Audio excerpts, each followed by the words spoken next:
એટલે મારો મારો મારો ક્વેશ્ચન બેઝિક એવો હતો કે સેન્સેક્સ જ્યારે આટલો બધો ડાઉન ગયો છે 30%, તો હું આજે પ્યોર ઇન્ડેક્સ ફંડમાં જો ઇન્વેસ્ટ કરું તો આવનારા ફ્યુચર 3-4 મહિનામાં જો ઇન્ડેક્સ ફરી પાછો 40,000 પર પહોંચે તો મને 30% નો રાઇઝ મળે, તો શું આ સારી વસ્તુ છે કે કેમ?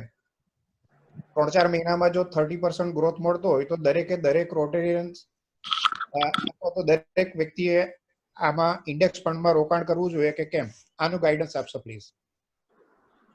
સો આઈ થિંક આપનો સવાલ બહુ સરસ છે અને મારું પોતાનું એવું માનવું છે કે જો આપ પૈસાનું રિટર્ન તરીકે જોવા જતા હો તો આ સમય ઉત્તમ સમય છે, કારણ કે દરેક સ્ટેજમાં જ્યારે માર્કેટમાં આપણે બાય કર્યું હોય ત્યારે સૌથી નીચા ભાવે જ્યારે બાય કર્યું હોય ત્યારે તમને કમાવાનો અવસર વધારે મળતો હોય છે. અને આપણે જે મુદ્દો લીધો છે કે ઇન્ડેક્સ ફંડથી હું કમાઈ લઉં તો વધારે સારું, તો જો રિટર્ન જોતા હો તો આ એક સારો સમય રહેશે, કારણ કે માર્કેટમાં રિકવરી આવે તે રિકવરી આઈધર વી શેપ રિકવરી આવે અથવા યુ શેપ રિકવરી આવે અથવા જે કહો રિકવરી આવે એ કેવું મુશ્કેલ છે, અથવા ડબલ્યુ કર્વ આવે, આઈ થિંક પહેલા ઘટે પછી વધે પછી પાછું ઘટે ને પાછું વધે, એ કોઈ બી પોસિબિલિટી માર્કેટમાં થઈ શકે. એટલે ઇન્ડેક્સ ફંડની અંદર તમે પૈસા રોકતા હો તો તમારે એક વસ્તુ ધ્યાનમાં રાખવી પડે કે તમે ટ્રેડિંગ નથી કરી શકવાના. તમે નીચેના ઇન્ડેક્સમાં માલ લીધો, ઇન્ડેક્સના તમે ફંડમાં રોકાણ કર્યું, ત્યારે ઇન્ડેક્સ વધશે ત્યારે તમે વેચવાના હોય ને ટ્રેડિંગ કરવાના હોય તો તમારી આ સ્ટ્રેટેજી કદાચ તમને વધારે સુરક્ષિત રીતે મળશે, કારણ કે ફંડ મેનેજર ત્યાં આગળ તમારે ડિસિઝન લઈ રહ્યો છે, એટલે એ તમારા માટે થોડીક સ્ટેડી સ્ટ્રેટેજી રહેશે. પરંતુ તમે લેવેચ નહીં કરવાના હો તો ભૂતકાળ એવું બતાવે છે કે વધઘટ સાથે ઇન્ડેક્સ એવરેજ રિટર્ન 15 થી 16% વચ્ચે આપે છે. ઓકે, વેરેઝ ડાયરેક્ટ ઇક્વિટીમાં તમે પૈસા રોકો સિસ્ટમેટિકલી તો લગભગ તમે આની અંદર ઘણી બધી જગ્યાએ રિટર્ન 25 થી 30% અંદર ક્યુમ્યુલેટિવ મલ્ટીપ્લાય થતું જેવું છે, કારણ કે ઇન્ડેક્સ એક લેવલ પર આવીને પછી ફ્લેટ થઈ જતો હોય છે. પણ જે ઇન્ડિવિજ્યુઅલ સ્ટોક્સમાં તમે પૈસા રોક્યા હોય, ડાયરેક્ટ ઇક્વિટીમાં પૈસા રોક્યા હોય, એને તમે ક્યુમ્યુલેટિવ ઇફેક્ટ સાથે તમે આગળ વધારતા જોઈ શકો છો. સો પ્રયત્ન મેં તમને આન્સર આપવાનો એવી રીતે કર્યો છે કે જો તમે લેવેચ કરી શકતા હો તો કદાચ નીચા ભાવથી ઇન્ડેક્સ બાય કરીને ઉપરના ભાવમાં વેચી તમે તમારા પ્રોફિટ ઘરમાં લઈ લો, તે તમે કદાચ વધારે સારી રીતે તમે સમજ્યા છો. પરંતુ જે ઇન્વેસ્ટરો લોંગ ટર્મની કેપિટલ બનાવવા માંગે છે, જેમાં પોતાની વેલ્થ બનાવવા માંગે છે, એ લોકો માટે ક્યુમ્યુલેટિવ રેટ ઓફ રિટર્ન કમાવા માટે ડાયરેક્ટ ઇક્વિટી વધારે સુરક્ષિત હોવી જોઈએ એવું મારું માનવું છે. ને ડાયરેક્ટ ઇક્વિટી માટે મેં કીધું એ પ્રમાણે જેવી રીતે તમે તમારી પોતાની હેલ્થ માટે દવા લેવા જાઓ ત્યારે તમે ડોક્ટરને કન્સલ્ટ કરો છો, એ રીતે ડાયરેક્ટ ઇક્વિટીમાં તમારા ફાઇનાન્શિયલ એડવાઇઝરને કન્સલ્ટ કરીને કરજો, કદાચ તમે થોડા વધારે સારી રીતે તમે ગાઈડન્સમાં કામ કરી શકશો એવું મારું માનવું છે. So I hope I think I have given the clarification to you. Thank you. Fantastic, Devenbhai. Chirag Tambadia. Devenbhai. Yes, please. Yes, sir. You have rightly mentioned that derivative market is the beginning of the erosion of fund world over. So, do you think that it should be allowed to be discontinued or shall it allowed to continue? That is one question. And second question, the advantage of arbitrage. What would be the advantage of arbitrage of India over the European countries or America? Okay. So, let me put it this way, that I'm not in favor of closing down any market. Every product, every instrument has its own relevance. Derivative market ને કારણે માર્કેટમાં એક liquidity મળે છે, માર્કેટમાં એની એક depth મળે છે, બાઇંગ અને સેલિંગ કરવા માટે જે ફંડોને કરવું હોય તે ડેરિવેટિવ માર્કેટ થકી મળતું હોય છે. સો એને આપણે ઇમ્પોર્ટન્સ આપીએ છીએ એ હકીકત છે, પરંતુ કોઈ બી વસ્તુની અંદર મોડરેશન થવું જોઈએ એ વાતની એટલી હકીકત છે. આપણે ત્યાં આગળ ડેરિવેટિવ માર્કેટની અંદર જ્યારે બિફોર કોવિડ પહેલાનો જે ફોલ હતો એ પહેલાના જે સિરીઝમાં આપણે જોયું હતું કે અને ગિવન ડે જ્યારે એક્સપાયરેશન ડેટ હોય ત્યારે ડિલિવરી વોલ્યુમની સામે ટ્રેડિંગ વોલ્યુમનો રેશિયો એ દિવસે કદાચ 80 ટાઈમથી 90 ટાઈમ થઈ જતો હતો, 100 ટાઈમ જેટલો થઈ જતો હતો. વર્લ્ડના most speculative market like Chicago board of ટ્રેડની અંદર આઈ થિંક આ રેશિયો 10 ટાઈમનો રહે છે. અપ ટિલ નાઉ સાઉથ કોરિયાની અંદર આ રેશિયો 30 ટાઈમ્સનો રહેતો હતો. India has exceeded this ratio to 3 times more than South Korea's ratio. Oh my God. એ વસ્તુ બરાબર નથી. કોઈ બી વસ્તુ એક્સેસમાં થતી હોય એને કંટ્રોલ રાખવો જ પડે અને એને માટે રેગ્યુલેટરે સજાગ રહેવું જ પડે. એ સજાગતા એ લોકોએ નથી આપી, એને કારણે આપણે લોકો અત્યારે તારીખમાં પરિસ્થિતિ ભોગવી રહ્યા છે. મારો પોઈન્ટ ઓફ વ્યૂ અહીંયા આગળ એવો છે કે રેગ્યુલેટરને આ વસ્તુ રેકમેન્ડ થવી જોઈએ કે જ્યારે ડેરિવેટિવ માર્કેટની અંદર એક થ્રેશોલ્ડ લેવલથી ઉપર માર્કેટ જાય એ ટાઈમે માર્કેટને ફ્રીઝ કરી નાખવું પડે અથવા એ ટાઈમે માર્કેટની અંદર તમારે રિસ્ટ્રિક્શન્સ ઇમ્પોઝ કરી દેવા પડે. કોઈ બી રિસ્ટ્રિક્શન્સ ઇમ્પોઝ કર્યા ખોટા નથી હોતા. તમે એક્સપ્રેસ વે પર ગાડી ચલાવો ત્યાં બી સ્પીડ લિમિટ હોય છે, તો પછી શેને માટે ફાઇનાન્શિયલ માર્કેટમાં સ્પીડ લિમિટ નહીં? એ વસ્તુનો પોઈન્ટ હું ટપ કરું છું. So I am not in favour of discontinuing derivative market, but at the same time I'm definitely advocating a derivative market has to be controlled in as much possibility as much as possible in all times, not in this time but in all times. એક સૌથી મોટું દૂષણ જો derivative માર્કેટમાં લોકો ઘુસાડ્યું હોય તો આ માર્કેટ લોટનું ઘુસાડ્યું છે. મારા ખ્યાલથી derivative markets are basically for hedging against your underlying equity. આ માર્કેટ લોટ શેને માટે રાખવામાં આવ્યા છે?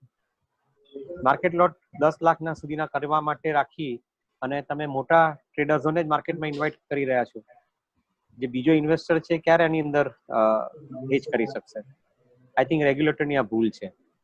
એ લોકોની બીજી ભૂલ છે કે 20 વર્ષ પછી એ લોકો ઓપ્શન્સના માર્કેટની અંદર ડિલિવરી સેટલમેન્ટ લઈ આવ્યા. ત્યાં સુધી એ લોકો ડિલિવરી સેટલમેન્ટ પણ નતા લાવ્યા અને હજુ બી ડિલિવરી સેટલમેન્ટ રેટ બહુ ઓછા થઈ રહ્યા છે. આવા ઘણા બધા ઇશ્યુઝ ડેરિવેટિવ માર્કેટમાં છે જે માર્કેટને પોલરાઇઝ કરીને બેઠું છે, જે માર્કેટને ખાલી એક ક્લાસ ઓફ ટ્રેડર માટે આઈ થિંક ઓપન કરીને બેઠું છે. એ વસ્તુ ખોટી છે અને આઈ થિંક એ વસ્તુ પર ધ્યાન રાખવું બહુ જરૂરી બને છે. સો આઈ થિંક આ પોઈન્ટ રેકમેન્ડેશન માટે આવવા જ જોઈએ. તમે તમારા લેવલથી જ્યાં બી તમે રિપ્રેઝન્ટ કરી શકો ત્યાં તમે બી આ વસ્તુ રિપ્રેઝન્ટ કરો. આપણે વ્યૂ બનાવવાનો છે, રેગ્યુલેટરને મદદ કરવાની છે આ વસ્તુને સમજવા માટેની, અને આઈ થિંક આ શું થશે આપણે આપણા માર્કેટને વધારે સુરક્ષિત રીતે રાખી શકશે. તમારો સેકન્ડ ક્વેશ્ચન રિપીટ કરશો પાછો પ્લીઝ? એક મિનિટ મારે એમને ફરીથી ઓપન કરવું છે. ચિરાગભાઈ અનમ્યુટ કરીને બોલો.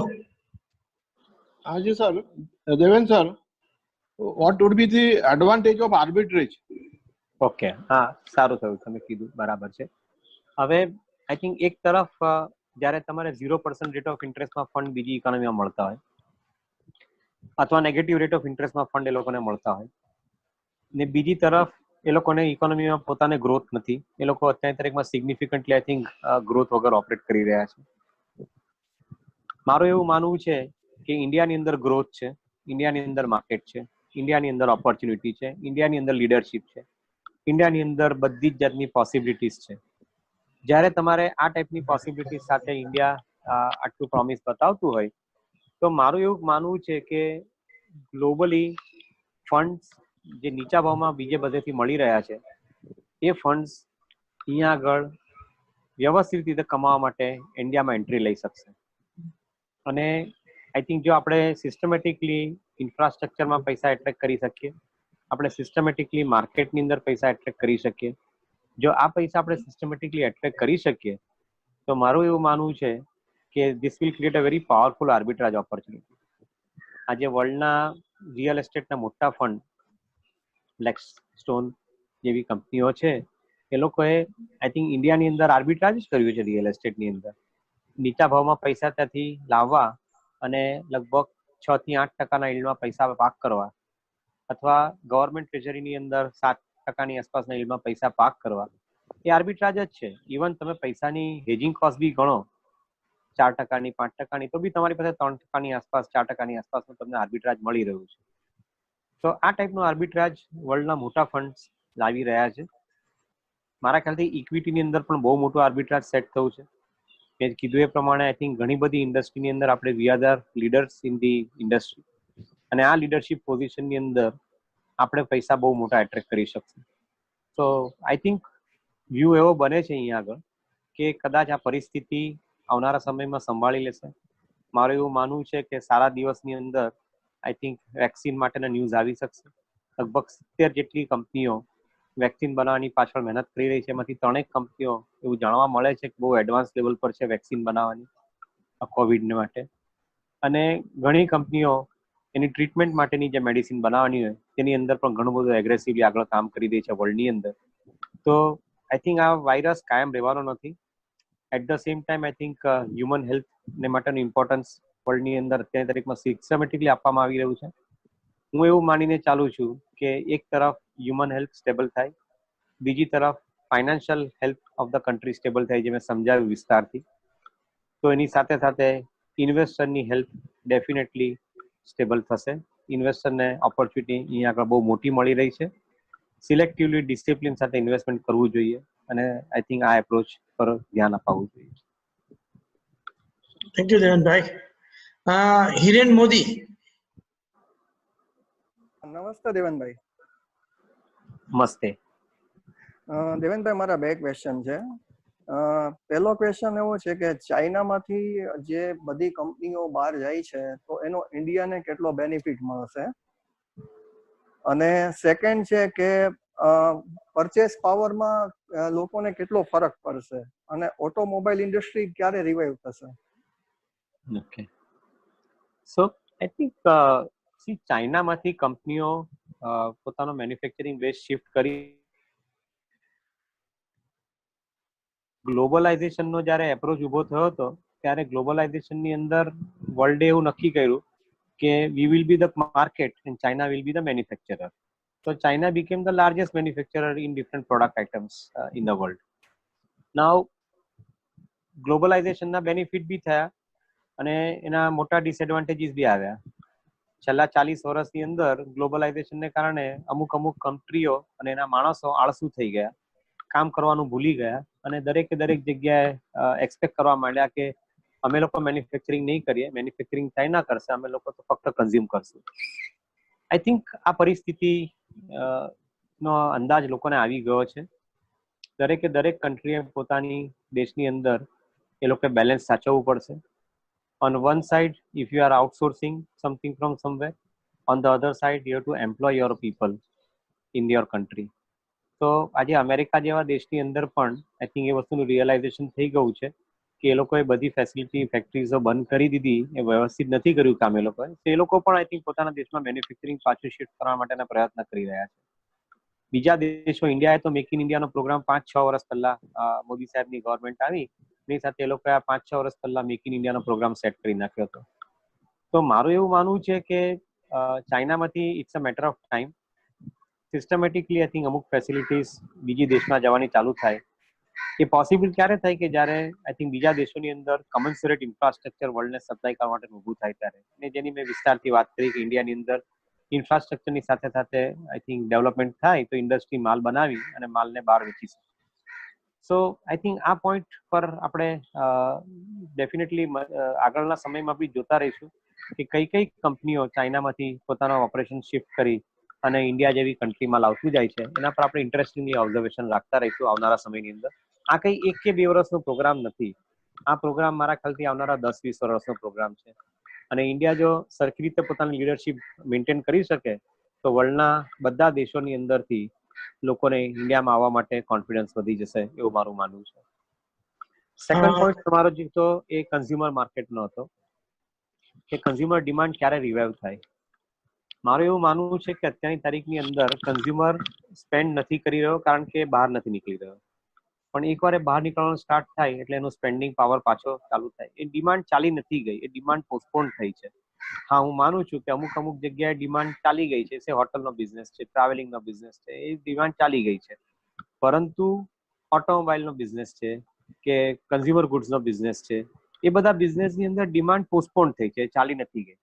તો સપોઝ તમારી ઇકોનોમીની અંદર ઇન્ફ્લેશન સાથે લગભગ 8% ગ્રોથ આવતો હોય તો 4% ગ્રોથ કદાચ અત્યારની તારીખમાં ચાલી ગયો એમ માનીને ચાલવું જોઈએ, પણ 4% ગ્રોથ ઇન્ટેક્ટ છે. મોટો પોઈન્ટ એક એવો બને છે કે ઇન્ડિયાનું રૂરલ સેક્ટર જે છે, રૂરલ ઇકોનોમી છે, એ રૂરલ ઇકોનોમીની અંદર આઈ થિંક કન્ઝમ્પશન લેવલમાં કોઈ બહુ ફરક નથી પડ્યો.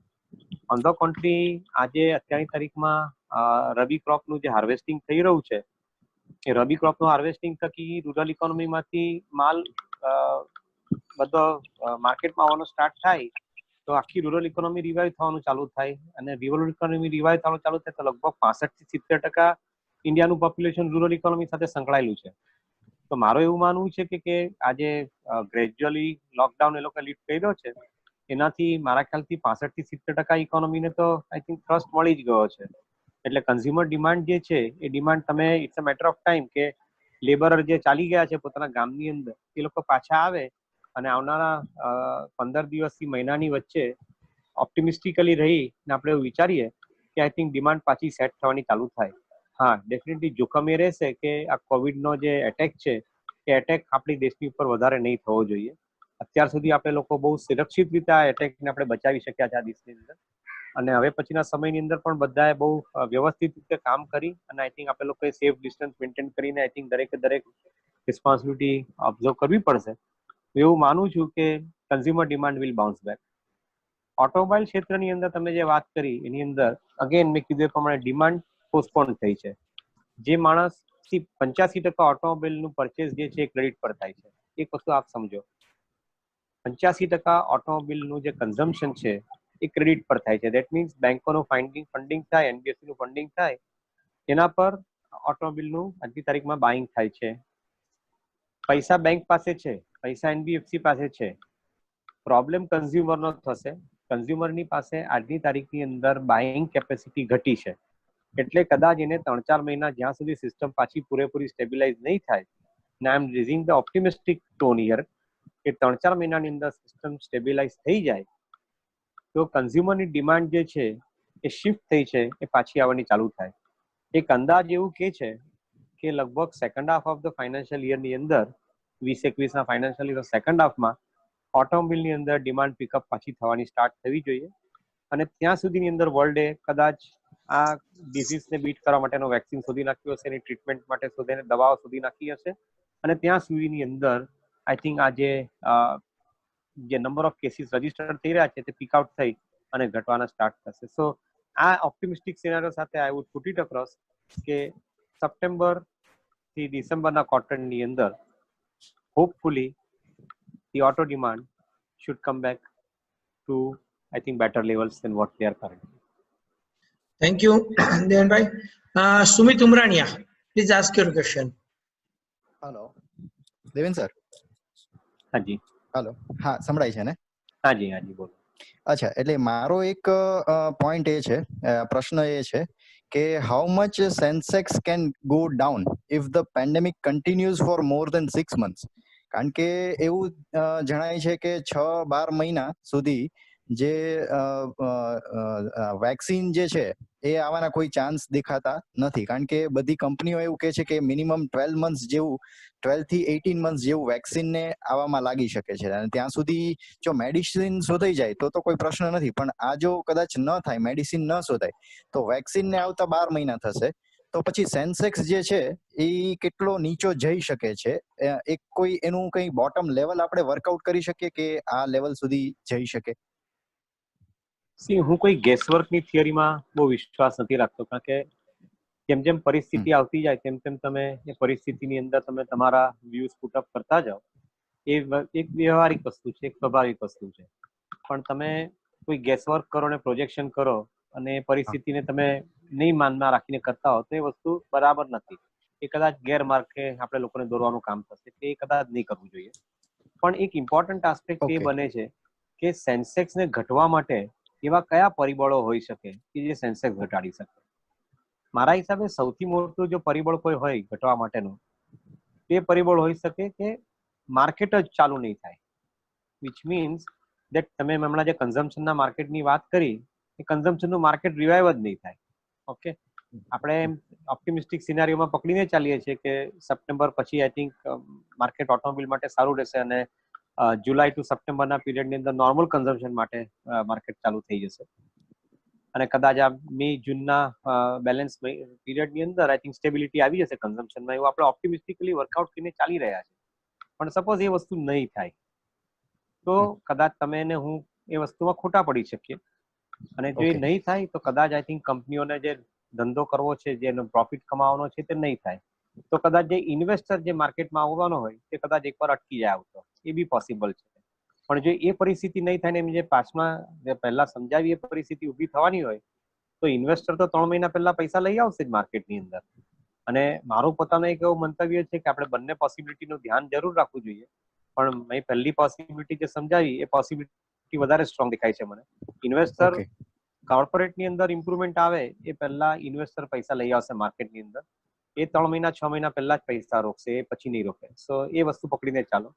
સો અત્યારની તારીખમાં સેન્સેક્સના કોઈ લેવલ પ્રિડિક્ટ નથી કરતો, હું ખાલી તમને એક વેલ્યુએશનનો માર્ગદર્શન આપી દઉં છું. જ્યારે પાસ્ટની અંદર સેન્સેક્સ અને નિફ્ટી 10 ની અંદર પ્રાઇસ અર્નિંગ રેશિયો પર કોટ થયા છે, ત્યારે પાછળના સમયની અંદર કારણો આવ્યા છે અને સેન્સેક્સ અને નિફ્ટી 14 અને 15 ના પ્રાઇસ અર્નિંગ રેશિયો પર પાછા બાઉન્સ બેક થઈ ગયા છે. અત્યારે કરંટ સિચ્યુએશનની અંદર આપણે લગભગ 10 ની આસપાસના પ્રાઇસ અર્નિંગ રેશિયો પર સેન્સેક્સ નિફ્ટીના સ્ટોક ટ્રેડ થતા જોઈ રહ્યા છે અને અમુક જગ્યાએ એનાથી પણ વધારે નીચે ટ્રેડ થતા જોઈ રહ્યા છે. મારું એવું માનવું છે કે આવનાર જો હિસ્ટ્રી એવું કહેતી હોય તો આ વસ્તુને ધ્યાનમાં રાખીને આ ડાઉન લેવલ કદાચ બહુ લાંબો સમય નીચે નહીં ટકે. ફોર્ચ્યુનેટલી આપણા દેશની અંદર મોન્સૂનનું પ્રિડિક્શન સારું આવ્યું છે અત્યારની તારીખમાં, તો એક પોઝિટિવ વસ્તુ ગણવી જોઈએ ખેતી માટે પણ. અને ફોર્ચ્યુનેટલી રૂરલ ઇકોનોમી ચાલુ થાય છે સોમવારથી, તે બી એક પોઝિટિવ વસ્તુ ગણવી જોઈએ. તો આ બી વસ્તુ પર હું વધારે ધ્યાન આપીશ કરન્ટલી. કદાચ એવો સમય આવે કે આપણે વસ્તુને ફરીથી રિવિઝિટ કરવી પડે તો પાછો કંઈક આવા અવસર જઈશું, કોન કોલ કરીને વાત કરશું, પણ અત્યારના આપણે એ પરિસ્થિતિ પર નથી વિચાર કરતા અને ગભરાવટ નથી ક્રિએટ કરતા.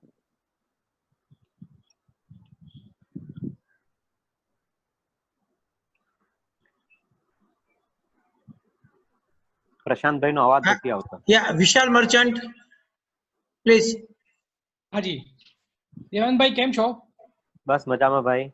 હા, અચ્છા, હવે મારો ક્વેશ્ચન એ છે કે તમે ડોમેસ્ટિક ઇન્વેસ્ટર્સનો કેશ ફ્લો કઈ રીતે વિઝ્યુલાઇઝ કરી રહ્યા છો આવનાર 3 થી 5 વર્ષમાં?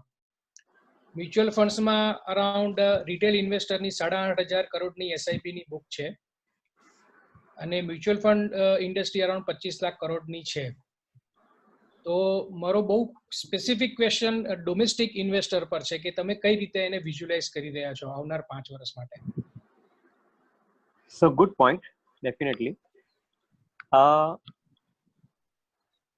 એક રીતે એ રીતે જોવા જઈએ કે આપણા સેવિંગ્સ અને ઇન્વેસ્ટમેન્ટ ટુ જીડીપી ઇન્ડિયાની અંદર લગભગ 30% રેટની આસપાસ up till now it was sustaining. છેલ્લા 2 વર્ષની અંદર આઈ થિંક એ રેશિયો ઘટીને 26-23% આસપાસ આવ્યો છે. મારું પોતાનું એવું માનવું છે કે આ જે પરિસ્થિતિ ઊભી થઈ છે એની અંદર કદાચ જે મિડલ ક્લાસ અત્યાર સુધીમાં કદાચ ક્રેડિટ પર વધારે જીવવાનું પસંદ કરતો હતો એ હવેના પછીના સમયની અંદર સેવિંગ પર વધારે ફોકસ કરશે. અને સેવિંગ પર ફોકસ કરવાનું ચાલુ કરે તો ડેફિનેટલી આઈ થિંક એ પૈસા ઇન્વેસ્ટમેન્ટમાં આવવાના ચાલુ થાય. કારણ કે સેવિંગ અને investment they R left hand and write hand of our pockets, આપણા બોડીની અંદર. સો આઈ થિંક ઇન્વેસ્ટમેન્ટ માર્કેટની અંદર પૈસા ક્યાં આવી શકે? એક તો ડેફિનેટલી જ્યારે ઇન્ટરેસ્ટ રેટ કરતા નીચા હોય ને ઇન્ટરેસ્ટ રેટ નીચા રહેશે એવું લાગે છે. આજે સેવિંગ બેંકની અંદર સ્ટેટ બેંક જેવી બેંકે ઓલરેડી 4% નીચે ઇન્ટરેસ્ટ રેટ કરી નાખ્યો છે. ફિક્સ ડિપોઝિટની અંદર પણ મને નથી લાગતું કે 6% થી 7% વચ્ચેથી વધારે તમને રેટ મળી શકે, અનલેસ કે કોઈ ડિસ્ટ્રેસ બાયર હોય તો ઊંચા ભાવ આપે. અદરવાઇઝ આઈ થિંક નીચો ભાવ જ રહેશે ફિક્સ ડિપોઝિટમાં પણ. ગવર્મેન્ટ ટ્રેઝરીની અંદર પણ જે રીતે રેપોને સીઆરઆર કટ કર્યા છે, એમાં રેપો રેટ ઘટવાને કારણે ગવર્મેન્ટ ટ્રેઝરીના યીલ્ડ પણ નીચે આવશે. તો ઇન્ટરેસ્ટ રેટ તો નીચા રહેશે, એ સારામાં સારો પોઈન્ટ છે અને કદાચ એ પોઈન્ટને આપણે લોકો નિગ્લેક્ટ નહીં કરવો જોઈએ. કારણ કે કોર્પોરેટ સેક્ટરમાં ઇન્ટરેસ્ટ રેટ નીચા રહેવા એ કોર્પોરેટ સેક્ટરના અર્નિંગ માટે બહુ પોઝિટિવ વાત છે. પણ એ પોઈન્ટને બાજુ પર રાખીને અત્યારના તમારા ઇન્વેસ્ટમેન્ટનો પોઈન્ટ લઈએ, મારે એવું માનવું છે કે જે બી સ્ટ્રક્ચર્ડ ઇન્વેસ્ટમેન્ટ પ્રોડક્ટ છે, ઇન્સ્યોરન્સ છે, મ્યુચ્યુઅલ ફંડ છે, ડેટ ઇટીએફ છે અને આઈ થિંક જે બી બીજા ફિક્સ ડિપોઝિટ પ્રોડક્ટ્સ છે, એ બધા પ્રોડક્ટ્સની અંદર ઇન્ટરેસ્ટ રેટ મારા ખ્યાલથી આ લેવલ પર બી મળવાનો રહે, ચાલુ રહે. તો મારું એવું માનવું છે કે I think again funds will start coming into this structured investment products. Systematically આપણે જેવું છે કે એસઆઈપી ની અંદર જે તમે કીધું 8,500-9,000 કરોડની આસપાસનો જે ફ્લો સેટ થયો છે છેલ્લા 3 વર્ષ 4 વર્ષની અંદર, મારું એવું માનવું છે કે in a normal economic situation I think આપણે ઇઝીલી આને લગભગ 15% રેટ ઓફ ગ્રોથથી આગળ વધતો જોઈ શકશું. 15% એવરેજ ગ્રોથ ગણું છું. ઘણા એએમસી ની અંદર કદાચ એ ગ્રોથ એનાથી વધારે આવશે. ઇન્સ્યોરન્સ કંપનીઓની અંદર પણ લાઈફ ઇન્સ્યોરન્સમાં એવરેજ ગ્રોથ હું 15% આસપાસ ગણું છું. કદાચ 22 થી 25% વચ્ચે પણ લાઈફ ઇન્સ્યોરન્સની અંદર કલેક્શન ગ્રોથ આવી શકે, ન્યૂ પ્રીમિયમ નો ગ્રોથ આવી શકે. અને મારો આની પાછળનું એક એઝમ્પશન એ છે કે જે બાજુ દેશની અંદર આજની તારીખમાં ઇન્ફ્રાસ્ટ્રક્ચરના પ્રોજેક્ટ ઇમ્પ્લિમેન્ટ થવા માટેના જે ગવર્મેન્ટના રોડમેપ છે, કોવિડ સિચ્યુએશન પહેલા ગવર્મેન્ટે ઓલરેડી રોડમેપ ક્લિયર કરી નાખેલો હતો. એ કોવિડને કારણે કદાચ 6 મહિના ડિલે થઈ જાય, પણ એ 6 મહિનાની અંદર ઇમ્પ્લિમેન્ટ થવાનું ચાલુ થાય તો જે ઇન્ફ્રાસ્ટ્રક્ચર થકી પૈસા સ્પેન્ડ થવાના ચાલુ થાય તો દરેક ઇન્ડસ્ટ્રીની અંદર એનો બિઝનેસ આવશે. પછી સ્ટીલ ઇન્ડસ્ટ્રી હશે, એલ્યુમિનિયમ ઇન્ડસ્ટ્રી હશે, સિમેન્ટ ઇન્ડસ્ટ્રી હશે, લાર્સન જેવી કન્સ્ટ્રક્શન કંપની હશે, ઓટોમોબાઈલ કંપની હશે, હેવી કમર્શિયલ વેહિકલ હશે, કન્ઝમ્પશન કંપનીઝ હશે, કોઈ બી કંપનીઝ હશે, એ લોકોને બિઝનેસ મળવાનો ચાલુ થાય. ભલે 6 મહિનાનો કદાચ ટાઈમ નીકળી જાય, પણ એના પછી જે બિઝનેસ મળવાનો ચાલુ થાય તો લોકોના હાથમાં પૈસા આવવાના ચાલુ થાય. લોકોના હાથમાં પૈસા આવવાના ચાલુ થાય એ મોટા પૈસા આવવાના ચાલુ થાય, કારણ કે આપણે $1 ટ્રિલિયન પ્લસ ઇન્વેસ્ટમેન્ટનો રોડમેપ મૂક્યો છે. એ પૈસા મોટા આવવાના ચાલુ થાય તો ઓબ્વિયસ છે કે મોટા પૈસાને કારણે પૈસા સેવિંગ્સ અને ઇન્વેસ્ટમેન્ટમાં મોટા આવવાના સ્ટાર્ટ થાય. તો I think rate of growth can be higher. 15%નો એવરેજ પકડીને ચાલો, સારો ટાઈમ આવશે તો I will not be surprise to see 25% growth in select companies, not across the industry but select companies. So એ કદાચ આઈ થિંક તમારે ધ્યાનમાં રાખીને ચાલવું જોઈએ. So roadmap is clear. Investment market will remain good. It has to I think probably start putting across the performance before doing anything else. બસ એટલું આપણે ધ્યાન રાખવું જોઈએ. પાર્શ્વ વોરા. પાર્શ્વ Vora. Yes, good, Deven bhai. Yeah, thank you.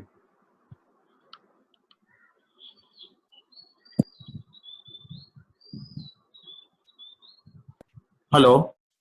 Yeah, please go બોલો. ahead with your question. Yeah, સંભળાય છે? Yeah. Hello. હા સંભળાય છે. હા, good evening દેવેન ભાઈ. Good evening. બેઝિકલી આપણી બિઝનેસ કમ્યુનિટીમાં જુઓ તો મોર દેન અત્યારનો સિનારીઓ એવો છે કે કોઈ બીનું સ્પેર ફંડ છે એ 50% આજુબાજુ, ઇવન મારા કેસમાં બી ઇક્વિટી માર્કેટમાં ડાયરેક્ટ ઇન્વેસ્ટમેન્ટમાં છે, એટલે ઇક્વિટી ઇન્વેસ્ટમેન્ટમાં 50% બેલેન્સ સેફ વેથી ઓર સર્ટેન વેથી બીજી રીતે ઇન્વેસ્ટ થયેલું હોય તો માર્કેટ સિનારીઓ પોઝિટિવ નેગેટિવ બંનેની પ્રોબેબિલિટી કદાચ સરખી બી દેખાય છે આવતા 2 વર્ષ માટે. તો રાધર વધારે ઇન્વેસ્ટમેન્ટ આ મોમેન્ટ ઉપર કરવું જોઈએ ઓર કેશ પાસે સાચવીને રાખવી જોઈએ? સો જનરલી આપણે એવું માનતા હોઈએ છીએ કે જ્યાં સુધી સિચ્યુએશન નોર્મલ નહીં થાય ત્યાં સુધી કેશ વધારે સાચવવા જોઈએ. ઓકે.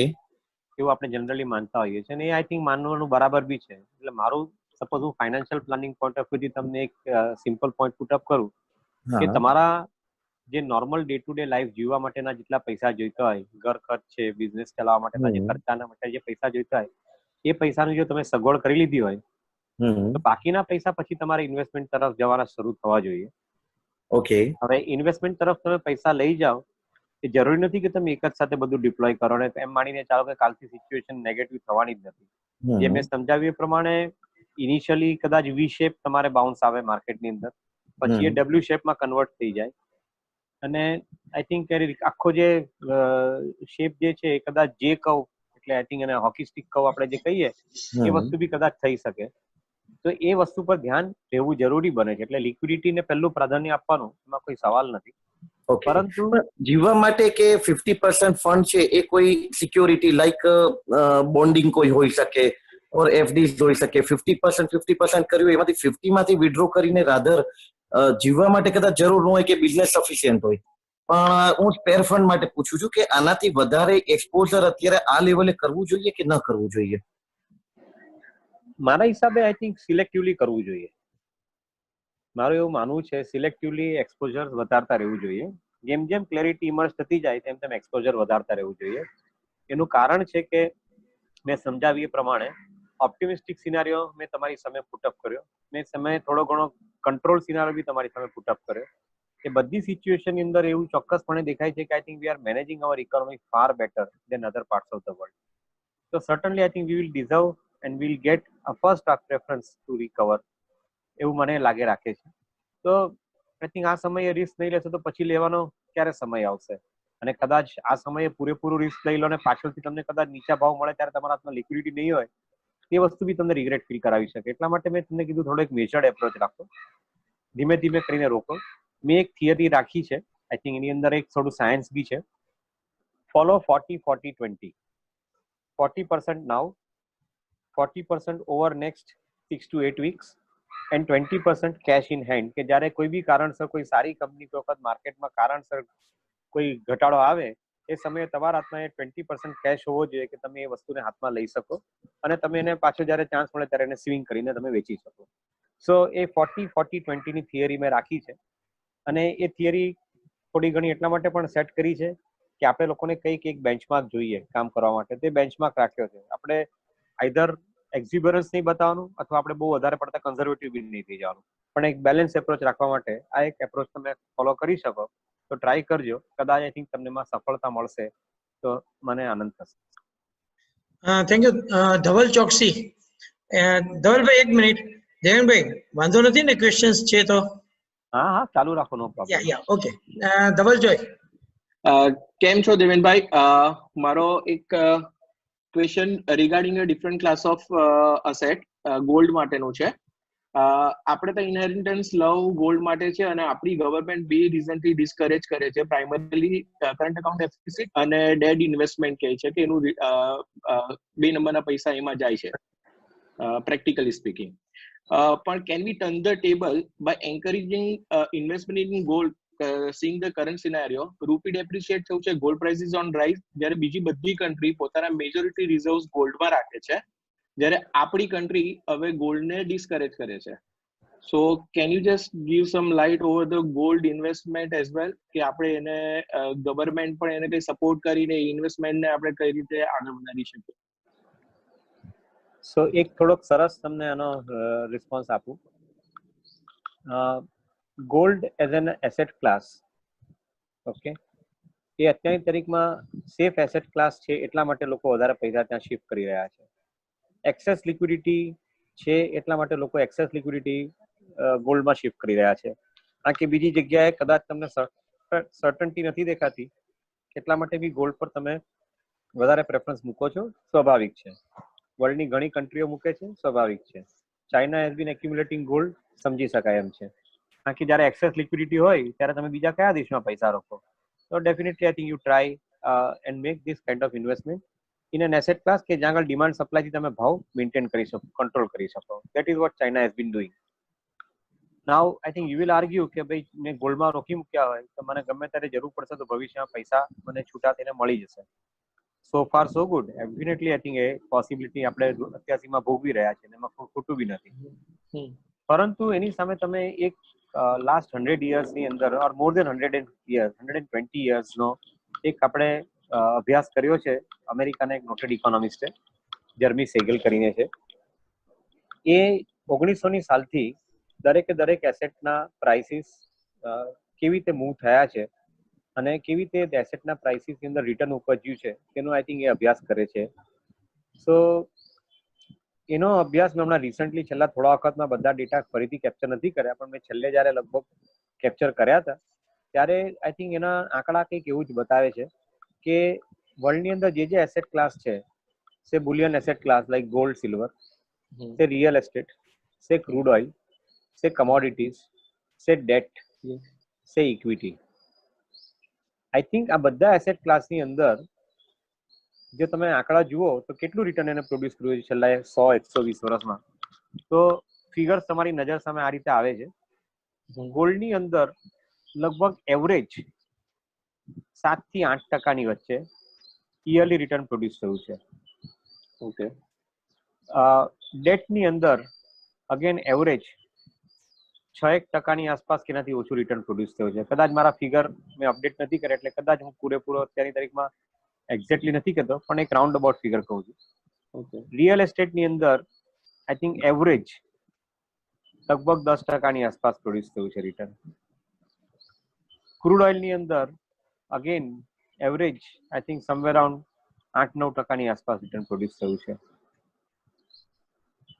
ઇક્વિટીની અંદર એવરેજ લગભગ 17% રિટર્ન પ્રોડ્યુસ થયું છે. સો આઈ થિંક આન્સર તમારી નજરની સામે છે.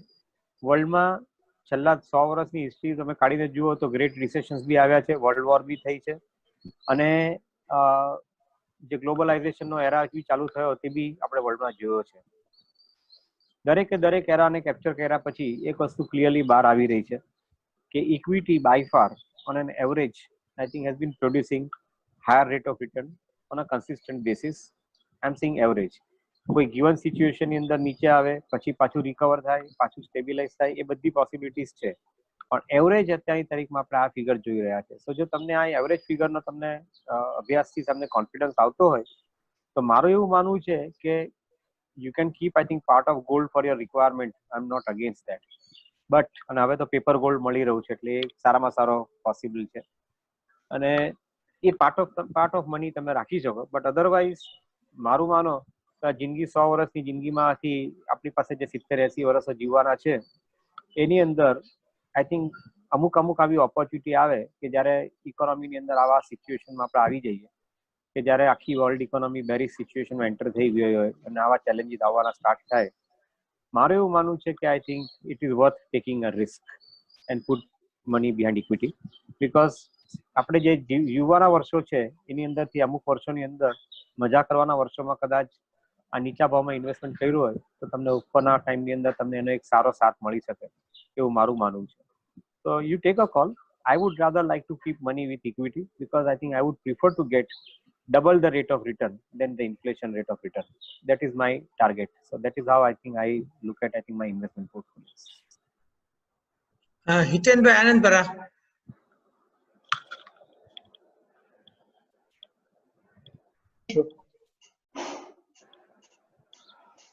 My question is Devanbhai કે in present scenario equity market માં તમે કંપનીઓનું નામ તો નહીં આપી શકો પણ which segment we should invest at as this market is at the lower end. Fair point, Hitenbhai. મારો પોઈન્ટ અહીંયા આગળ એવો રહેશે કે વર્લ્ડની ઇકોનોમીમાં એક બે જગ્યાએ ઇન્ડિયા કદાચ હમણાં ઇમિડિયેટલી કદાચ જો એટેન્શનમાં આવે તો કેમિકલ અને ફાર્માસ્યુટિકલ, આ બે જગ્યાએ India will be in I think a bigger demand. અને કેમિકલ સેગમેન્ટની અંદર ઇન્ડિયા પાસે મેન્યુફેક્ચરિંગ બેઝ બી છે. Our ability to produce I think at a cheaper cost is also there, and at the same time I think we are well equipped to handle I think the requirement of the world. So chemical, specialty chemical એ જે segment છે એ segment મારા હિસાબે I think એક પાવરફુલી position થતો segment છે એવું મને દેખાય છે. કદાચ કરંટ સ્ટોક્સના પ્રાઇસીસ અને વેલ્યુએશન્સ મોંઘા દેખાતા હોય પરંતુ આઈ થિંક એના પર કેવી રીતે વિચાર કરો તે સેપરેટ સબ્જેક્ટ છે, આપણે કરી શકાય. તો એક એ પોઈન્ટ એવો હું પકડીને ચાલું છું. બીજી તરફ ફાર્માસ્યુટિકલની અંદર મારું એક રીડિંગ જરાક અલગથી કે છે એ તમારી સાથે શેર કરું છું. ફાર્માસ્યુટિકલની અંદર અત્યાર સુધીની હિસ્ટ્રી જુઓ તો વર્લ્ડની મેજર ફાર્માસ્યુટિકલ કંપનીઓ જે મલ્ટીનેશનલ કંપની આપણે કહીએ એ લોકોએ જે પ્રોડક્ટો પોતે આઈડેન્ટિફાઈ કર્યા એના પર એ લોકોએ પેટન્ટ રાઇટ એ લોકોએ બાંધી દીધેલા હતા.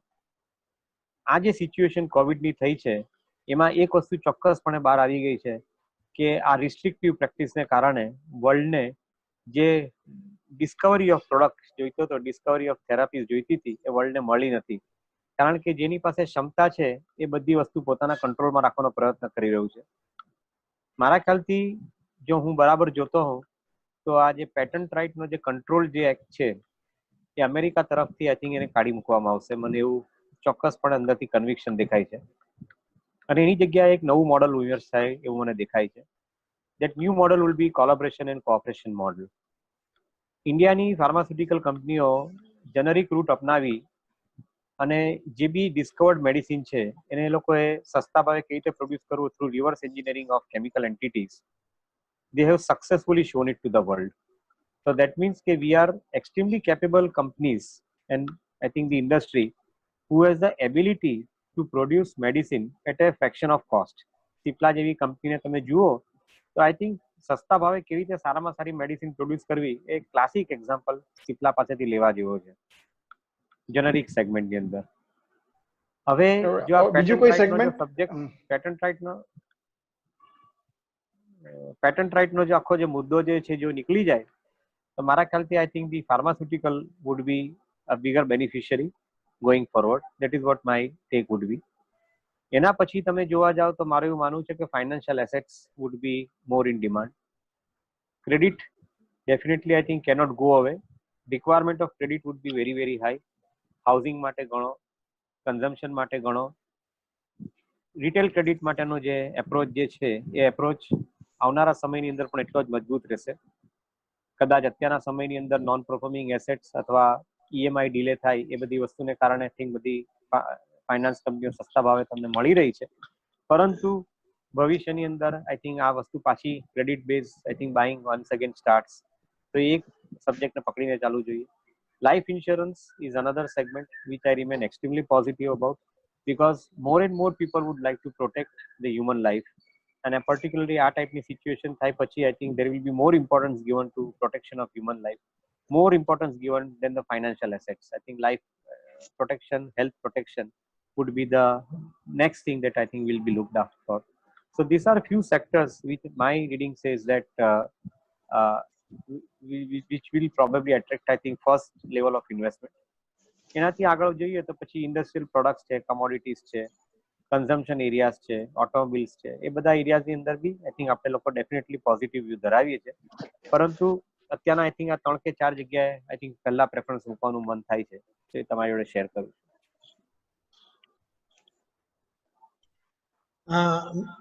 મિતેશભાઈ શાહ.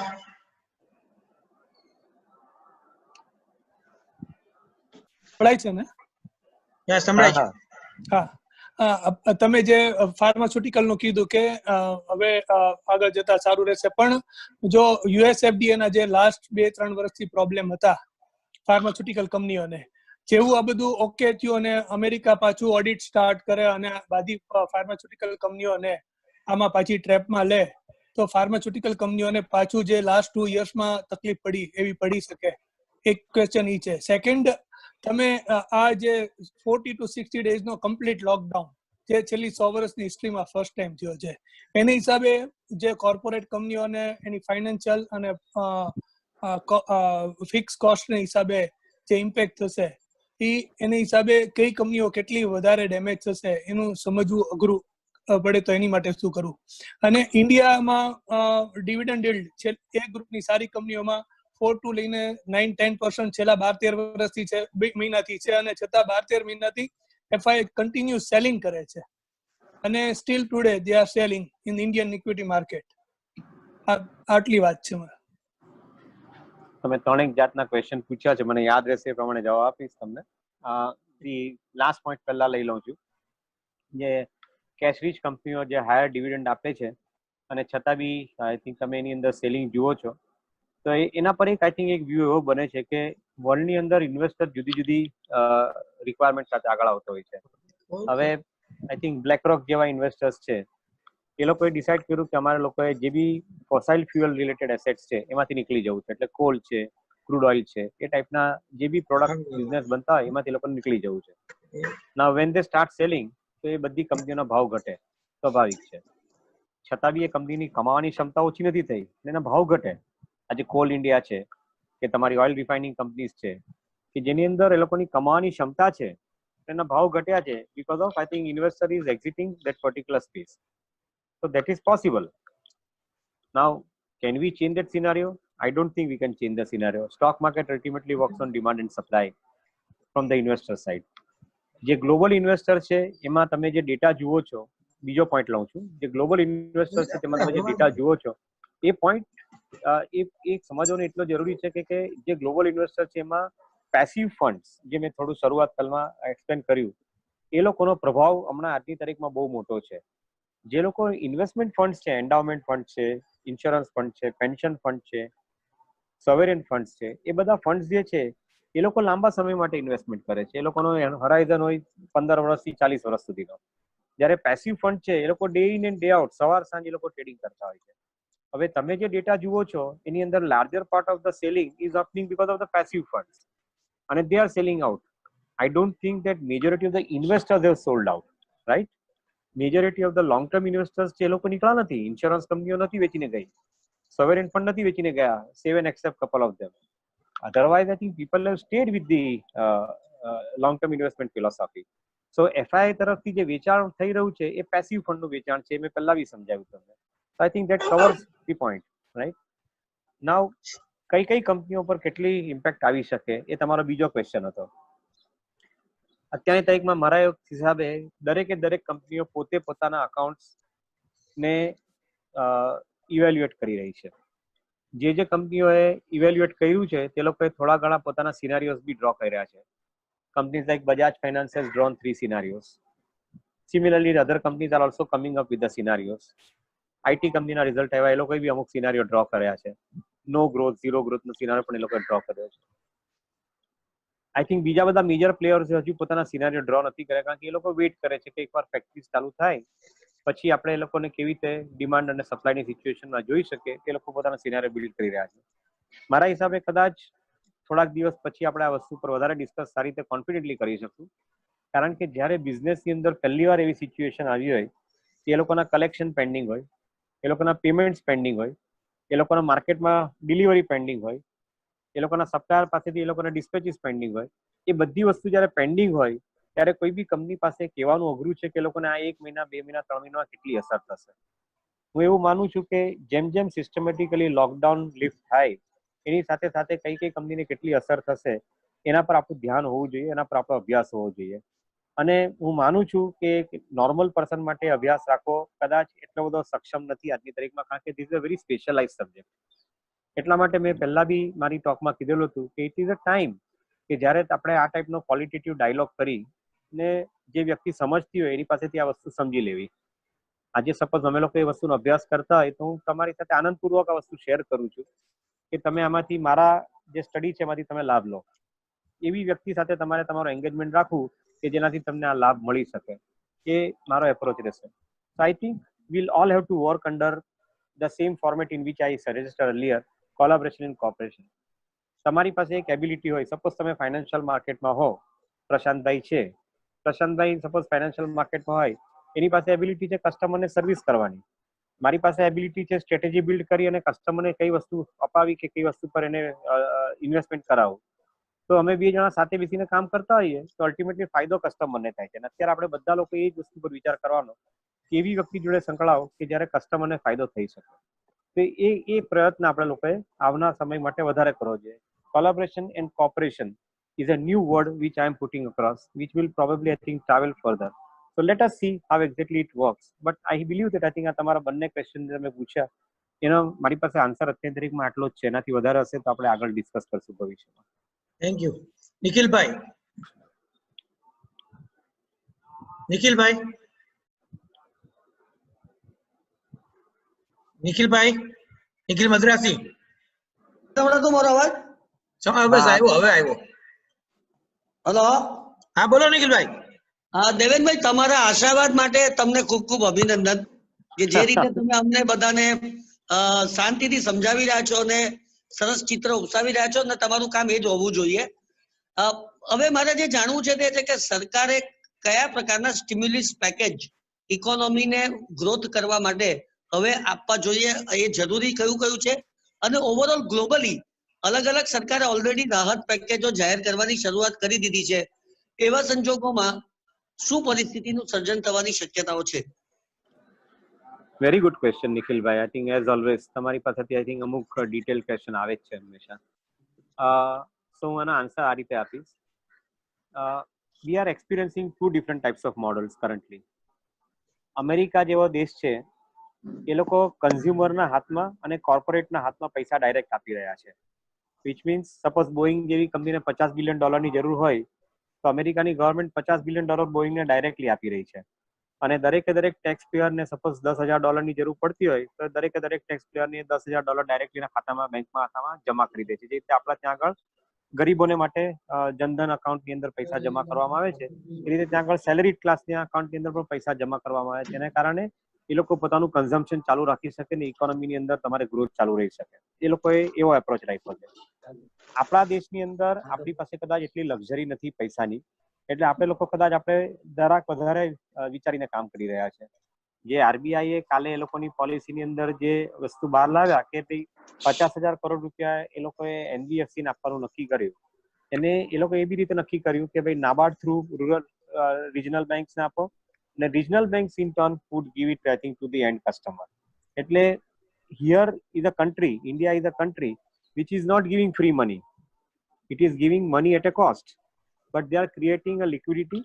RBI liquidity ઊભી કરે છે ને liquidity ઊભી કર્યા પછી એ લોકો આ મશીનરી થ્રુ વેચે છે liquidity. That means NABARD through RRB એટલે રૂરલ બેંક્સ અને રૂરલ બેંક્સ અથવા તમારે કોઓપરેટિવ બેંક્સ એ લોકોને પૈસા આપવાનું કામ આ એજન્સી કરે છે અને એ લોકો in turn would start lending to all the micro finance people I think who are basically requiring money to fund to the last mile.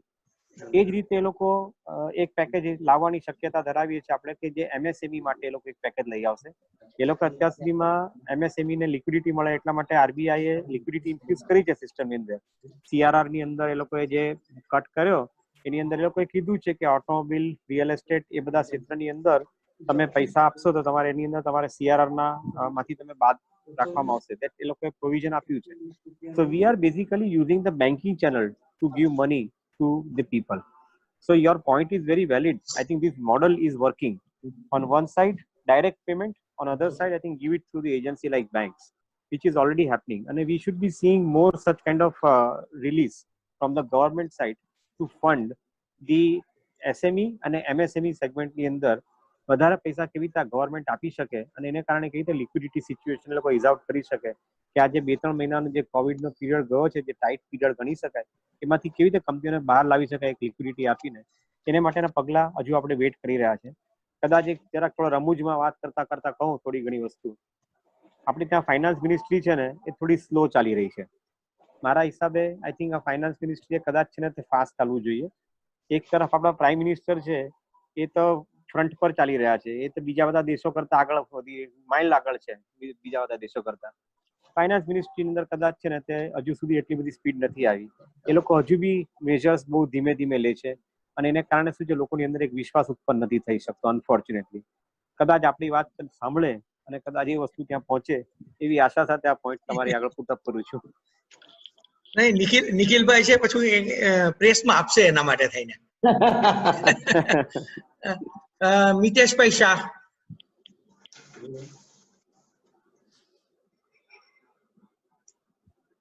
કંપનીમાં પાછું ઓડિટ સ્ટાર્ટ થશે અને USFDA ના ઇશ્યુ રેઝ થશે આફ્ટર 3-6 મંથ, તો શું આ pharmaceutical કંપનીઓનો ગ્રોથ ટકી રહેશે? જે મેં સમજાવ્યું એ પ્રમાણે શ્રી ડોનાલ્ડ ટ્રમ્પને મેડિસિનની જરૂર પડી અને મોદીને ફોન કરીને કીધું કે મને મેડિસિન મોકલી આપો. ઓકે, પછી એ મેડિસિન ઝાયડસે સપ્લાય કરી કે ઇપ્કાએ સપ્લાય કરી કે બીજા કોઈએ સપ્લાય કરી, પણ એને ફોન કરીને કીધું મને મેડિસિન મોકલી આપો. દેટ મીન્સ કે એક વસ્તુ ચોક્કસ પુરવાર થઈ રહી છે કે અત્યાર સુધી USFDA નું મશીન વાપરતા હતા એ લોકો ફાર્માસ્યુટિકલ કંપનીઓને કંટ્રોલ કરવા માટેના. કદાચ આજે એ લોકોને જ જરૂર પડી કે requirement of medicine is there, તો હવે USFDA નું મશીન એ લોકો ઓછું વાપરશે. Let's accept it. ગરજ હોય ત્યારે આઈ થિંક બધું ગધેડાને બાપી કેવો પડે એના જેવી પરિસ્થિતિમાં એ લોકો ઓપરેટ કરી રહ્યા છે. એટલે America as a country I think will definitely realise, મેં જે વિસ્તારથી સમજાવ્યા આગળ, ડેફિનેટલી દે વિલ રિયલાઇઝ કે by putting unnecessarily pressure through USFDA on Indian generic company, it is not solving the problem. એના કરતા ઇન્ડિયન જેનરિક કંપની પાસે જે સ્ટ્રોંગ કેમિસ્ટ્રી છે મેડિસિન બનાવવા માટેની, એ કેમિસ્ટ્રીને કેવી રીતે લેવરેજ કરી શકાય ને નીચા ભાવે મેડિસિન બનાવી શકાય, જેને કારણે જે કંપનીઓ R&D કરીને મેડિસિન પ્રોડ્યુસ કરવા માંગે છે એ લોકોને સસ્તા ભાવની મેડિસિન માર્કેટ સુધી લઈ જવા મળે. કારણ કે અત્યારે એક વસ્તુ ચોક્કસ છે કે આવા ટાઈપના પેન્ડેમિક થાય એમાંથી તમે માર્કેટમાં સસ્તા ભાવે મેડિસિન પેશન્ટ સુધી પહોંચાડી શકો તો જ તમારી જીત છે. અને ઇન્ડિયા ઇઝ કેપેબલ કન્ટ્રી. મારું એવું માનવું છે અને સ્ટ્રોંગ માનવું છે આ USFDA નો જે છેલ્લા 10-12 વર્ષથી જે ઉપદ્રવ થયો હતો એ ઉપદ્રવ આઈ થિંક હવે અહીંયાથી અટકવાનો શરૂ થશે.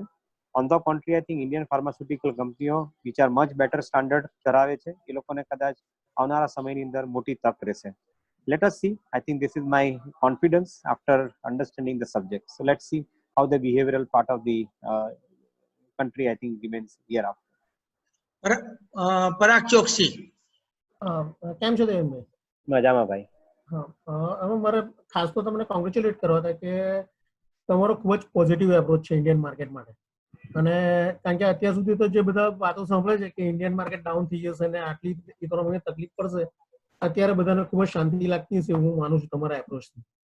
હવે મારે એક ખાસ વસ્તુ એવી પૂછી હતી કે હું ગોલ્ડ સિલ્વરનો બિઝનેસ કરું છું. તો અમે ગોલ્ડની તો વાત કરી કે 7 to 8% એ લોકો આપણને રિટર્ન આપે છે વાર્ષિક, પણ જે છેલ્લા એક વર્ષમાં ચાલ્યું છે 34,000 થી 47,000 સુધી ભાવ કન્ટિન્યુઅસલી જે સસ્ટેન થયો છે અને વધ્યો છે, તો મારે એવું પૂછવું છે કે આ જ પ્રમાણે ભાવ વધશે? અને બીજી વાત કે રો ગોલ્ડ પડ્યો તો કયા ભાવે એમાંથી નીકળી જવું? અને બીજો એક ક્વેશ્ચન એવો છે કે તમે હમણાં કહ્યું કે India 3rd largest gold producer છે, તો ગોલ્ડની પ્રાઇસ નક્કી કરવામાં ઇન્ડિયાનું વેઇટેજ કેટલું? કારણ કે ગોલ્ડનો ભાવ ડોલરથી નક્કી થતો હોય છે. તો આ બે મારા ખાસ ક્વેશ્ચન છે. Okay, so thank you for your compliments. I think મારો હંમેશા સબ્જેક્ટ પર વિશ્વાસ એવો રહ્યો છે કે કોઈ બી જાતના સેન્ટિમેન્ટ અને ઇમોશનમાં આવતા પહેલા આપણે સબ્જેક્ટની ઉપર પહેલા અભ્યાસ કરી લેવો. અને આઈ થિંક જો અભ્યાસ બરાબર હોય તો પછી સેન્ટિમેન્ટ્સ અને ઇમોશનને આપણે કંટ્રોલમાં રાખી શકીએ. એ રીતે મેં મારું પિક્ચર આજની તારીખમાં ડ્રો કર્યું છે. અને મેં કીધું બી છે કે ઓપ્ટિમિસ્ટિક સિનારીઓ સાથે હું વાત કરું છું, at the same time realistic scenario મેં ડ્રો કરવાનો પ્રયત્ન કર્યો છે. સો આઈ થિંક આઈ હોપ કે એને કારણે તમને બધાને બેનિફિટ થાય. આપણે પરિસ્થિતિ જાણવાનો પ્રયત્ન કરવો જોઈએ. આપણે કોઈ એસ્ટ્રોલોજી નથી કે પ્રિડિક્ટ કરી શકીએ કોઈ વસ્તુ. Coming to gold question, my point of view, yes, I think you are right કે 34,000 થી 47,000 જર્ની આપણે બહુ ક્વિક સક્સેશનમાં જોઈ છે. કદાચ one of the reason is excess liquidity into the world market. Another reason is that I think 0% rate of interest and I think arbitrage possibility. Tiju reason that consuming countries like China, India, they are the ones I think who are basically continuously keeping the gold prices at an elevated level. ઇન્ડિયાની ગવર્મેન્ટે પ્રયત્ન કર્યો છે કે ગોલ્ડને કેવી રીતે paper ગોલ્ડમાં convert કરી શકાય. આઈ થિંક એ લોકો સક્સેસફુલ ગયા છે, પણ આ એક પ્રોસેસને કદાચ ટાઈમ આપવો પડશે થવા માટે, કારણ કે હજુ સુધી આપણું behavioural part of gold is still not changing. હજુ આપણે ત્યાં આગળ દાગીના જે કબાટમાં પડી રહ્યા છે એને આપણે કન્વર્ટ કરીને પેપર પર લાવવા માટે હજુ રિલક્ટન્ટ છીએ. સો એ આપણે બિહેવિયરલ પાર્ટ છે. એટલે અનફોર્ચ્યુનેટલી આઈ થિંક આપણે હજુ સુધી ગવર્મેન્ટને જોઈએ એટલી સક્સેસ નથી આપી શકતા. પણ કરન્ટલી ગોલ્ડની રિક્વાયરમેન્ટ જુઓ અને ગોલ્ડનું કન્ઝમ્પશન જુઓ તો સર્ટનલી આઈ થિંક આપણે ત્યાં આગળ ઇમ્પોર્ટ બિલ થોડુંક ઘટીને આવ્યું છે, એ વસ્તુ કહી શકાય. એક્ઝેક્ટ ડેટા તમને વધારે ખબર, કારણ કે તમે એમાં day in and day out operate કરતા હશો. પણ મારું પોતાને એક એવું માનવું છે કે અત્યારની તારીખમાં આ સિચ્યુએશનમાં એક્સેસ લિક્વિડિટી ઊભી થાય છે, એ કદાચ ગોલ્ડના ભાવને હજુ બી આગળ લઈ જઈ શકે.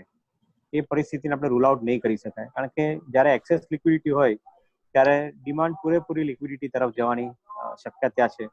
એના પર આપણે ધ્યાન રાખતા રહેવું જોઈએ. કોઈ બી પરિસ્થિતિમાં બદલાવ થાય તેના પર પણ ધ્યાન રાખતા રહેવું જોઈએ. સો આઈ થિંક એ બી વસ્તુ પર હું સલાહ આપીશ. અત્યારના કોઈ બી હું પ્રાઇઝના લેવલ આ પબ્લિક મિટિંગની અંદર હું નથી મૂકતો, કારણ કે દેટ ઇઝ નોટ એડવાઇઝેબલ. પણ મારું પોતાને એવું માનવું છે કે કરન્ટલી ગોલ્ડની અંદર જે રેલી છે એમાં અત્યારે એક રેલીનું કારણ બીજું બી છે કે વર્લ્ડની અંદર લોજિસ્ટિક બંધ છે, સપ્લાય શોર્ટેજ છે, એને કારણે બી આઈ થિંક થોડી ઘણી રેલી હમણાં કદાચ રિસન્ટમાં આવી છે. જે 43,000 થી 47,000 ભાવ થયો રિસન્ટલી કદાચ એને કારણે પણ આવી છે.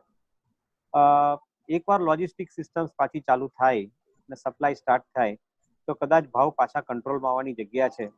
અને તે વખતે જો એ કંટ્રોલમાં આવે અને તે વખતે કદાચ આપણે આપણો વ્યૂ ફરીથી પાછો રિવિઝિટ કરીએ તો વધારે સારું રહેશે. As of now I think I am not negative, but at the same time I think to buy I would probably like to see how the logistics starts working for delivery of gold across the globe, and then probably I think take a call on the price.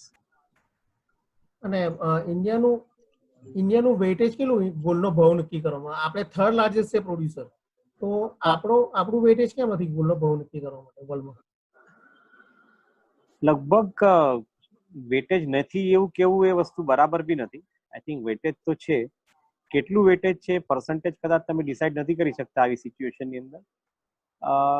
પણ મારું પોતાને એક એવું reading કહે છે કે China has been a dominant factor up till now, because they have been producing surplus in their treasury, and a surplus treasury માં હોવાને કારણે I think they have been the larger buyers of the gold in the world market. So from that perspective I think they have been carrying the lion's share of the weightage. How much we hold, I think I'm not fully clear, so I may have to look into it કે કેટલું weightage આપણે કારણે છે. પણ as of now ઇન્ડિયાની domestic demand gold તરફ છે. Household gold by કરે જ છે ઇન્ડિયાની અંદર. અને ગવર્મેન્ટે જે આ ફાઇનાન્શિયલ ઇન્સ્ટ્રુમેન્ટ ઉભા કર્યા છે એની અંદર હજુ જેટલી જોઈએ એટલી કદાચ સફળતા નથી મળે. Maybe I think we'll have to work more on this particular aspect. રોનકભાઈ મોદી. હા દેવેનભાઈ. હાજી. હેલો. યા મારો એક પ્રશ્ન છે કે ફાઇનાન્શિયલ સેક્ટર છેલ્લા 1 મંથમાં 55 to 60% ઓલમોસ્ટ આપણે તૂટ્યા છે. બજાજ ફાઇનાન્સ છે, ઉજ્જીવન ફાઇનાન્સ છે, એક્સેટ્રા એક્સેટ્રા. તો એમાં અત્યારના રોકવાનું કેવું છે? કેમ કે last so basically what I want to ask is કે નેક્સ્ટ 3 to 4 years નું શું પ્રોજેક્શન તમારું આપણે છે અનુમાન છે ફાઇનાન્શિયલ સેક્ટર માટે? So without referring to any company per se, કારણ કે that is not allowed to talk in the general meeting. Yes yes yes. I think એક બજાજ ફાઇનાન્સનું મોડલ પર વાત કરી શકાય અને આઈ થિંક એનામાંથી તમને એક રેફરન્સ મળી જાય. See basically Bajaj Finance is more retail oriented company. એની અંદર એ લોકો હાઉસિંગ લોન પણ આપે છે, એની અંદર એ લોકો કન્ઝ્યુમર લોન પણ આપે છે, એ લોકો એની અંદર એસએમઈ લોન પણ આપે છે. ઓકે, અને they are more retail oriented company. ઓટોમોબાઈલનો બી પોર્ટફોલિયો છે એ લોકો પાસે. હવે કરન્ટલી સપોઝ આપણે ઓટોમોબાઈલની વાત કરી કે ભાઈ સપ્ટેમ્બર સુધી કદાચ માર્કેટ પ્રોપરલી સ્ટેબિલાઇઝ નહીં થાય તો એ જે પોર્ટફોલિયો છે એ કદાચ એટલો ગ્રોથ નહીં લાવી શકે જે પાસ્ટમાં લાવતો હતો. એ જ રીતે આઈ થિંક હાઉસિંગની અંદર કદાચ નવી ડિમાન્ડ ઊભી થવા માટે થોડો સમય લાગી શકે તો કદાચ એ 3-6 મહિનાનો ટાઈમ લાગી શકે એ લોકોને, જે એ લોકોએ પોતે કંપની સમજાવતી વખતે બી વસ્તુ રજૂ કરી.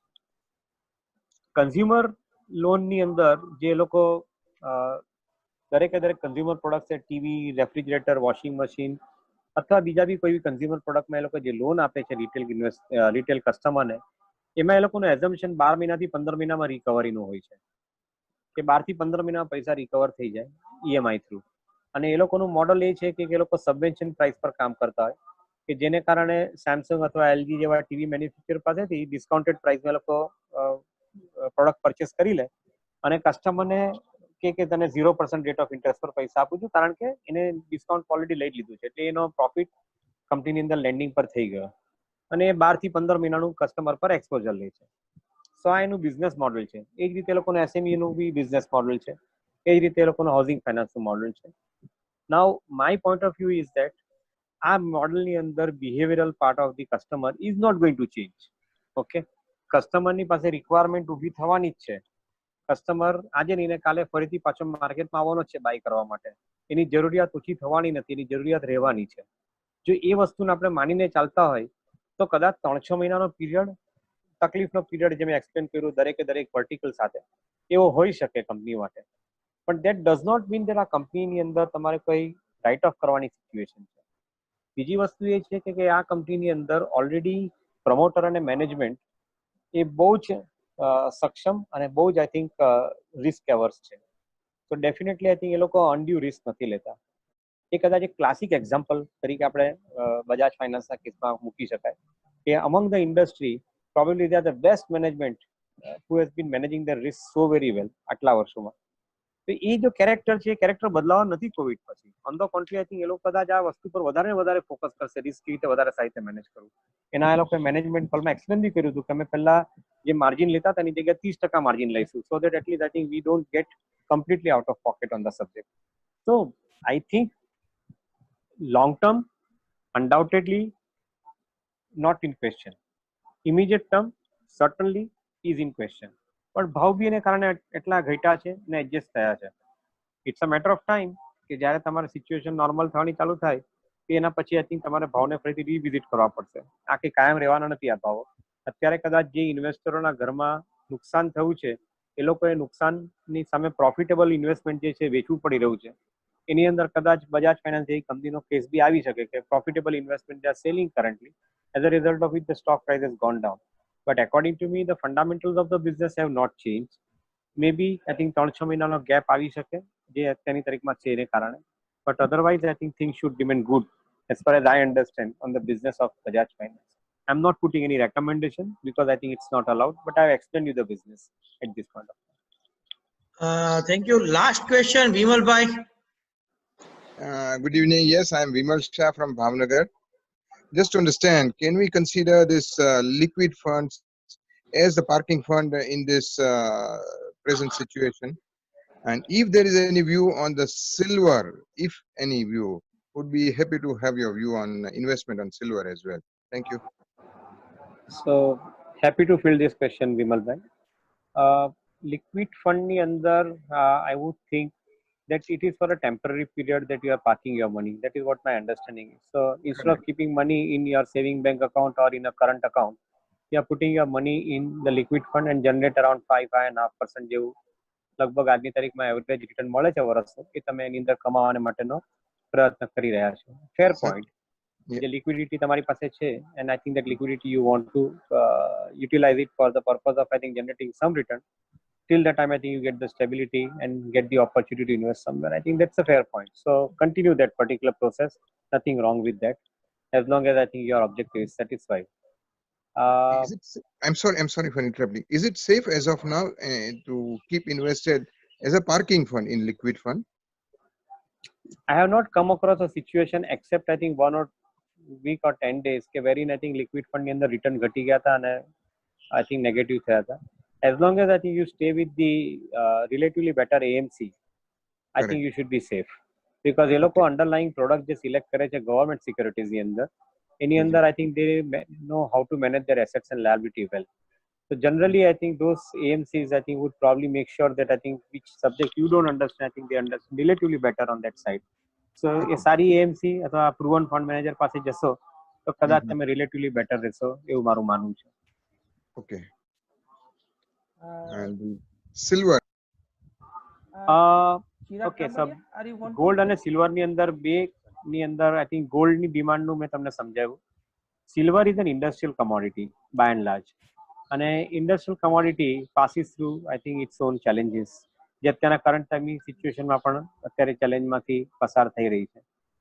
I'm not going to say that I think silver will go down, but what I'm trying to say is that I think for silver to go up, there should be a drastic change in the pattern for consumption of silver should emerge, which currently is not happening.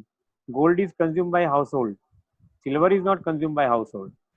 Silver is largely consumed by the industrials.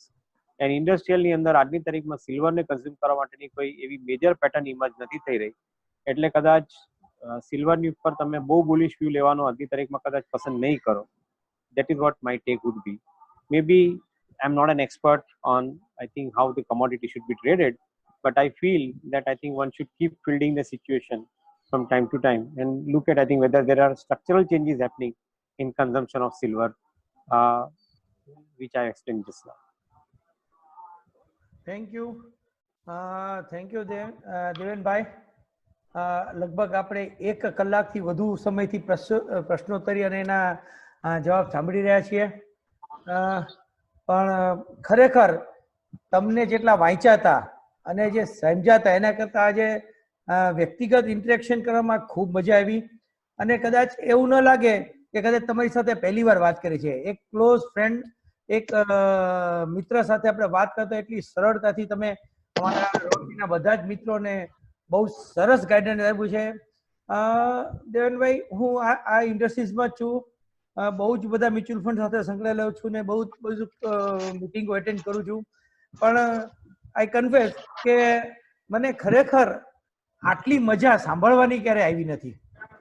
અને બધાને તો મેસેજમાં એ પણ આવે છે કે દેવેનભાઈ એવી સરસ જગ્યાએ બેઠા છે કે ત્યાં જોવું ગમે ગ્રીનરી. આ ક્વોરન્ટાઇનની અંદર ફ્લેટમાં બેસી બેસીને થાકી ગયા, આજ ગ્રીનરી જોવા મળી એમ લાઈક ધેટ. I'm fortunate મારા ઘરની અંદર વર્ટિકલ ગાર્ડન છે, એટલે vertical garden is in the backdrop. Yeah